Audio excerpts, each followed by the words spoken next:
एक छोटा सा गांव था, बड़ी शांति, प्यार और अपनापन से भरा। वहीं रहते थे रघुवीर जी, उनकी पत्नी कमला और उनका बेटा विवेक। रघुवीर जी साड़े, ईमानदार और बहुत मेहनती आदमी थे। कमला जी घर को प्यार और परवरिश से संभलती थी। दोनों की सिर्फ एक ही तमन्ना थी कि उनका बेटा शादी करे और घर में खुशियां फिर आ जाए। कुछ समय बाद विवेक की शादी निशा नाम की लड़की से हो गई।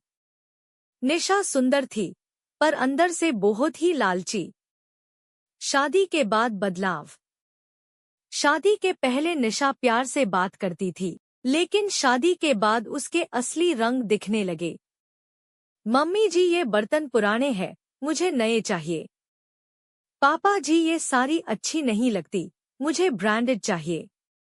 विवेक, तुम्हारे मम्मी डैडी तो कुछ भी नहीं रखते हो। विवेक समझाने की कोशिश करता, निशा, हम में इतनी अमीरता नहीं है। हम मेहनत करके खुश रहने वाले लोग हैं। पर निशा को कभी संतोष नहीं होता था। लालाची बहू का नया इरादा। एक दिन निशा ने विवेक से कहा, घर और जमीन मम्मी पापा के नाम है। जब तक सब तुम्हारे नाम नहीं होगा तब तक यूं कुछ नहीं मिलेगा। विवेक शॉक हो गया, निशा, ये गलत बात है।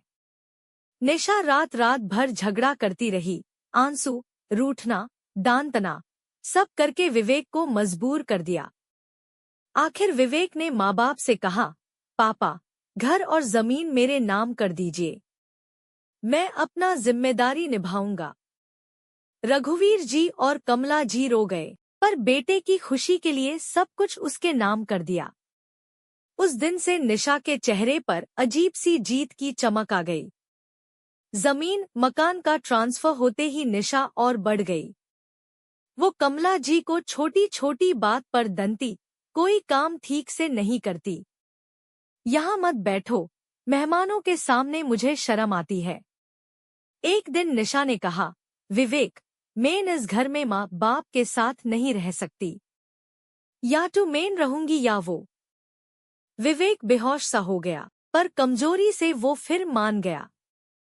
और एक बार के दो टुक में माँ बाप को घर से निकल दिया गया। रघुवीर जी और कमला जी गांव के मंदिर के छोटे से कमरे में रहने लगे, आंसू रोककर एक दूसरे को संभलते हुए। दिन बीतने लगे। एक साल बाद विवेक की नौकरी चली गई। बिजनेस में लॉस हो गया। घर का पैसा खत्म। निशा ने शौक छोड़ना तो डोर और ज्यादा पैसे मांगने स्टार्ट कर दिए। ओए विवेक, पैसे दो, शॉपिंग करनी है।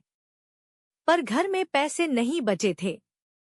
एक रात भूख और गुस्से से भरकर निशा चीख उठी, मेरे घर में तुम जैसे जलील आदमी का कोई काम नहीं। और निशा ने विवेक को भी घर से निकल दिया। विवेक परेशान, दुखी और बिना सहारे रास्ते पर चलने लगा।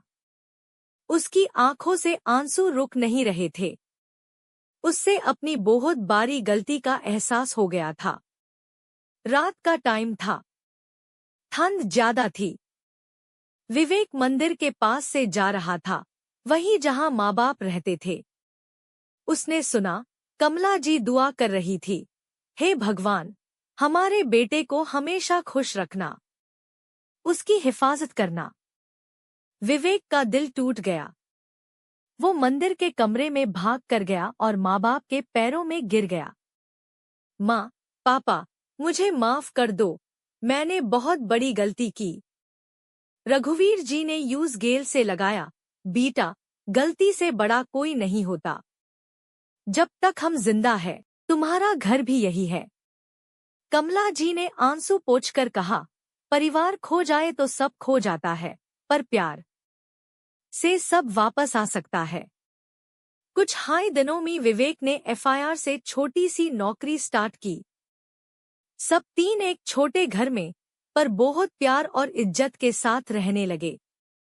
उधर निशा, पैसा खत्म, शॉपिंग की आदत और लोगों के साथ बुरा बर्ताव। सबका नतीजा ये हुआ कि कोई उसके साथ रहने को तैयार नहीं था। आखिर वो अकेली, बेरोजगार और परेशान हो गई। एक दिन माँ बाप के घर के बाहर आकर रोती हुई बोली, मुझे माफ कर दो, मैं बादल गई हूँ, मुझे घर में ले लो। रघुवीर जी बोले, माँ बाप गलती करने वाले बच्चे को एक बार माफ कर सकते हैं, लेकिन समस्या से सीख लेना ही इंसानियत है। विवेक ने कहा, हम तुम्हें खुश देखना चाहते थे, लेकिन तुम यूं मिटाना चाहती थी। और निशा याद करते हुए चली गई। उसका लालच ही उसकी सबसे बड़ी दुश्मन बन गया। मोरल बटा सीख।